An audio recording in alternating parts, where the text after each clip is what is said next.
Circle news, सबसे तेज। को भी पूछते हैं, हम राम को भी पूछते हैं।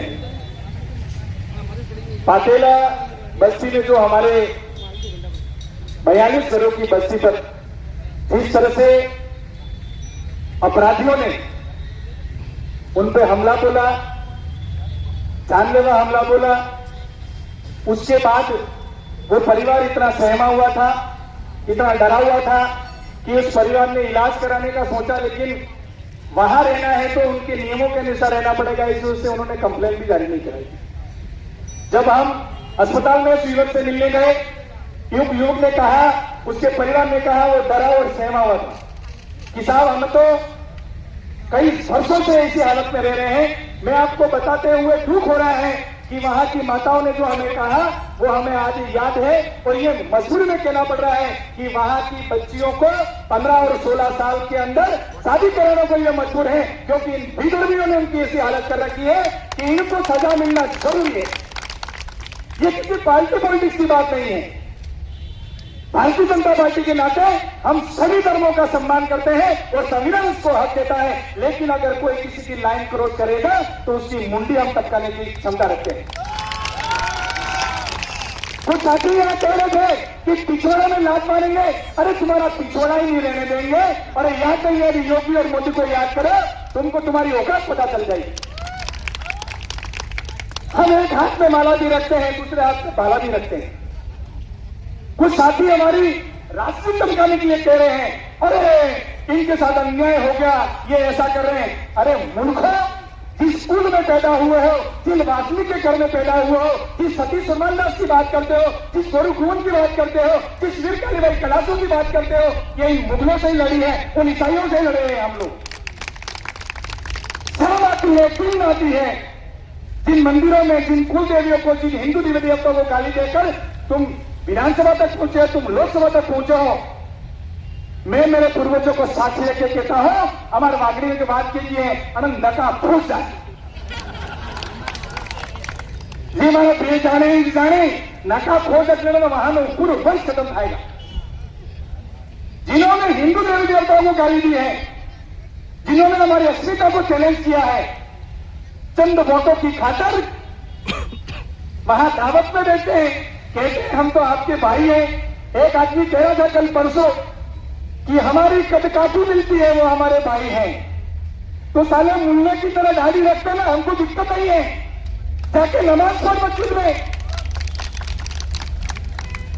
हमें तकलीफ नहीं है किसी के नमाज पढ़ने की, किसी के धर्म के प्रति अपमान करने की। अगर कोई हदें पार करेगा तो इसको हम एहसास दिलाते रहेंगे कि हमारा गरीब समाज और हमारा हिंदू सनातनी समाज के साथ में ये बहुसंख्यक समाज खड़ा है। प्रशासन को भी ये कहना चाहता हूं कि आप तो न्याय तो करते हैं, लेकिन न्याय में देरी नहीं करें। ये जो लोग बैठे हैं वो इसी उम्मीद के साथ में आए हैं कि हमारा पीड़ित परिवार शांति से रहे, खुशहाली में रहे, भय और डर में नहीं रहे। हमारी बेटियों को स्कूलें नहीं छोड़नी पड़े, हमारी बेटियों की हमें 16 साल 17 साल की उम्र में शादी नहीं करानी पड़े। मैं तो कहता हूं कि हम सभी को, एक एक भाई को, एक एक परिवार गोद लेना चाहिए और हमारी कलाई बहनों की राखी होनी चाहिए। फिर नया चैलेंज किसकी औकात डाला इनकी हमारे को हमला बोले। मैं बहुत ज्यादा नहीं बोलना चाहूंगा, लेकिन कुछ पार्टियों की अपनी औकात याद करनी जरूरी है। एक यहाँ का आदमी अभी प्रेस कॉन्फ्रेंस करके कहता है कि ये तो दंगा कराना चाह रहे हैं। भाई तेरे को वोट मिल गए, तू कानून की व्यवस्था कायम कर, तू विकास कर। चलो जब वोट चाहिए तो पलटी मारो, वोट मिल जाए तो किसी और के साथ खड़े हो जाओ। ऐसी राजनीति ना तो हम करते हैं। हमारे लिए सनातन सबसे पहले है, हिंदू की रक्षा सबसे पहले है, और हिंदुस्तान में रहने वाले हर व्यक्ति की हम रक्षा करेंगे। लेकिन हदें अगर कोई क्रॉस करेगा तो उसकी हदें हमें एहसास कराते रहेंगे।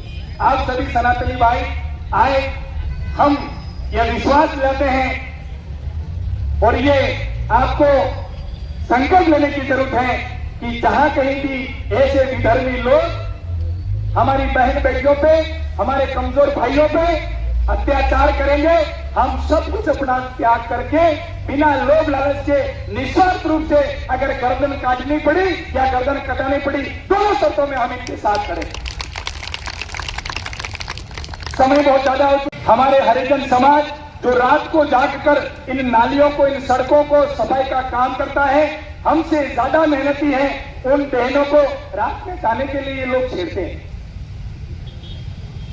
मैं तो हमारे प्रकाश जी से कहना चाहूंगा, हमारी बहनों को एक बार माइक दीजिए, इन भाइयों को पता चलेगा कि आज हम सड़कों पे क्यों हैं। बहनों की बयान जो हुए थे, बहनों ने जो बात की, हमें आंसू आ गए, हमको लगा कि हमको पहले आना चाहिए था। और विधर्मी लोग, बाप पार्टी के लोग, कांग्रेस पार्टी के लोग राजनीति करते हैं, अपराधियों के साथ खड़े रहते हैं और कहते हैं हम न्याय करा रहे हैं। अरे लूटपाट की दुकान खोल रखी है तुमने, हमारे हाथ बंधे हुए नहीं है, शासन प्रशासन काम कर रहा है, तब तक हम देख रहे हैं। मैं सभी हमारे सनातनी भाइयों को और सभी डूंगरपुर निवासियों को और डूंगरपुर से सबसे बधाई हुओं को आग्रह करता हूं, संगठित रहिए। शासन प्रशासन सरकार आपके साथ है, अन्याय के खिलाफ हम आवाज बढ़ाते रहेंगे, उठाते रहेंगे। आप सभी को जय सीताराम, जय। डूंगरपुर जिले की लेटेस्ट खबरें सबसे पहले देखने के लिए सकिल न्यूज को सब्सक्राइब और लाइक करें।